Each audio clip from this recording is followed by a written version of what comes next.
Hello everyone, it's me JP from UniqueTutorials. Today in this video I'll show you how to add screen touch point tile in the notification toggles of Android smartphone or tablet. So without further more delay, let's begin. So right now you can see my Android home screen. So firstly, let me show you. Let me slide the notification toggles. As you can see, these are all the tiles. So here you won't see any show touch point tile option. Even if you click on this three dot icons on the above, and when click on this edit button, so let us check if there are any show tabs or show touch points. So there is no any option here, right?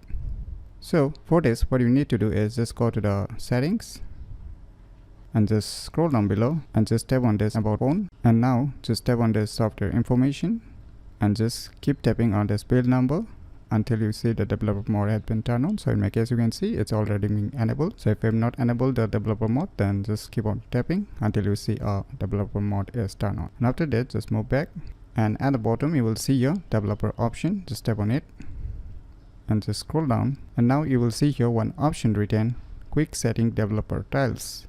Just tap on it. Now you will see one option written show tabs. Just enable this option. Now you can just close it. Now just swipe down the notification toggles and just tap on the three dot icons on the right top corner. Tap on this edit buttons.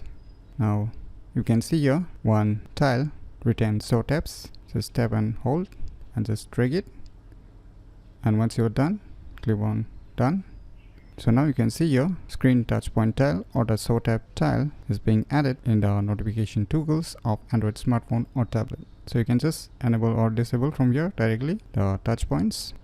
So by using this method, you can easily add screen touch point tile in the notification toggles of Android smartphone or tablet very easily. So if you never known about these cool tricks, then you should definitely give it a try. So if you find this video tutorial useful, please click on the thumbs like button, and if you're new to our channel, click on the subscribe button. And lastly, thanks for watching.